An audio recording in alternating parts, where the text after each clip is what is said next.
Voting isn't just going to the polls anymore on Election Day. Options like early voting, mail-in voting, and ballot drop boxes are available to more voters and are growing in popularity. How to Vote is a tool created by Democracy Works, and it breaks down the options your state offers by forecasting a ballot, empowering you to decide where and when to vote. Democracy works best when we all vote, but misinformation and confusion about election procedures have resulted in low voter turnout. How to Vote takes the guesswork out of the voting process. It is easy to use and helps folks from all over the country overcome many of the process barriers to voting. It is committed to helping you vote no matter what. You can use the How to Vote tool to sign up for election reminders, see what's on your ballot, get step-by-step assistance requesting your mail ballot, explore your options for returning your mail-in ballot, check your voter registration status, and find your local polling site, and make sure that you have an appropriate ID to bring with you. Decide when and where you'll vote this year at howto.vote. Hello and welcome to the formal review. Today, we will be looking at the 2018 film, Hereditary. Now sit back, relax, and enjoy the review. Hey everyone, welcome back.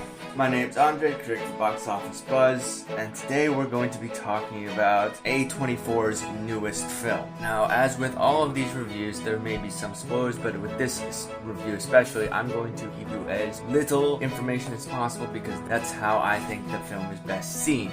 So, I'm going to discuss it in a way that's still very vague, but I would still advise to go see this film first before listening to my podcast and then coming back and listening to what I have to say about it. Or if you really don't care, keep listening. Hereditary is A24's newest horror film. It stars Toni Collette, Alex Wolff, Millie Shapiro, Ann Dowd, and Gabriel Byrne. Hereditary starts off with a family mourning after their grandmother passes away. As the movie unfolds, we find out that she had a lot of things going on that her relatives knew nothing about. So this film is written and directed by Ari Aster. Now, this is his first film, but he comes to this with some amazing direction. You really see the passion that he has for horror films. There's a lot of amazing shots.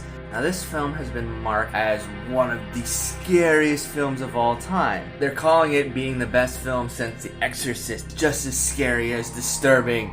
And frankly, I mean, are they just hyping it up? There are times like this where a lot of people say, oh, this is the best movie ever made, blah, blah, blah, blah.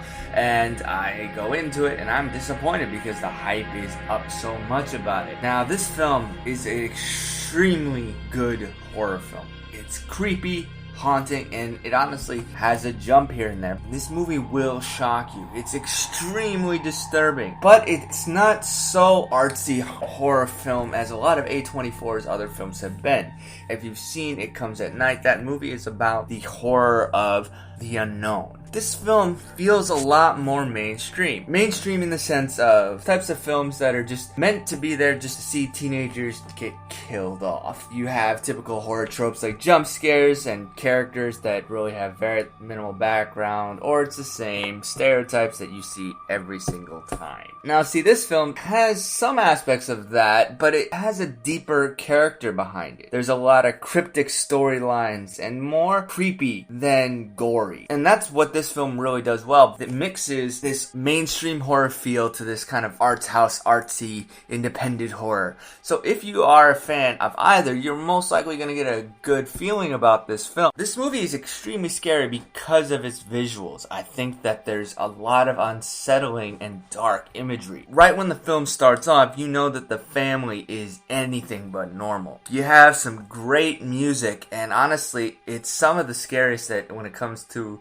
recent cinematic history. That's one thing that A24 has done immensely well, is have a great score, and it kind of adds to the environment. And these visceral moments, it's very powerful, and it gives you this chill down your spine that a lot of horror films don't really have.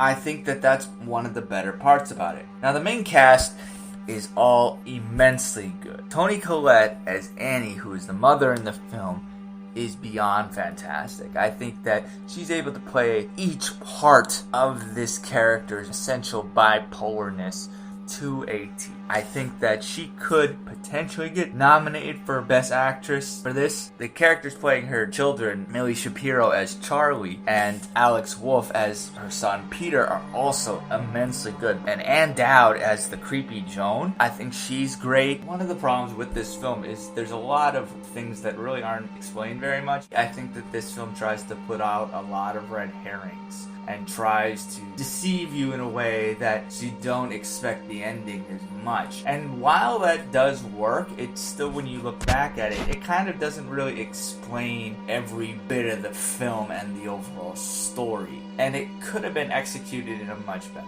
way. For example, when it comes to Annie's profession is that she makes these model kind of landscapes and scenes of real life scenarios. Throughout the film, you do see moments where the set design looks like it, and you can't really tell which one is showing you. And I don't know why that was done. I do think that it was done more for just a cool effect, which it was, but it doesn't really add to the story. And then there's honestly a lot of exposition.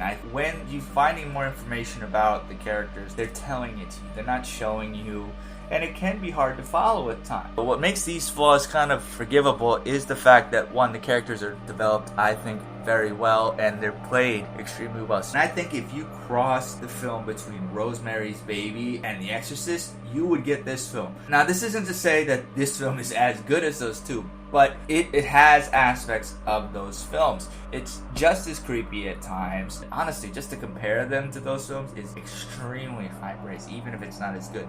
And for me, it's not about jump scares. It's more about the ideas that it pushes. And obviously, when it comes to some of these ideas, it's subjective. Some people may not get scared by this. I felt immensely creeped out. You have a great cast. It's just as creepy, that stays with you past the credits. The direction is really fantastic, especially for somebody's first directional outing.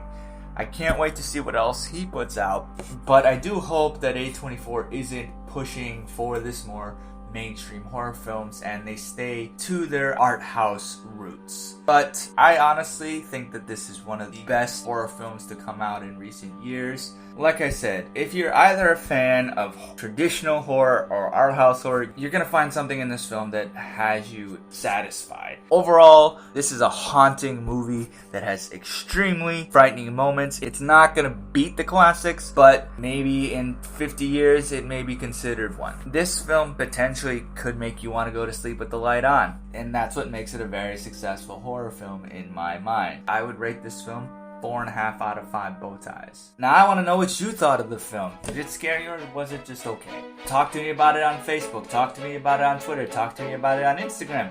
It's all the same URL, at The Formal Review. You can also check out my written reviews on Box Office Buzz. You can also check them out for up-to-date movie news. And I'll see you at the movies. Take care, guys. Thanks for tuning in to this episode of The Formal Review. We hope you'll join us again.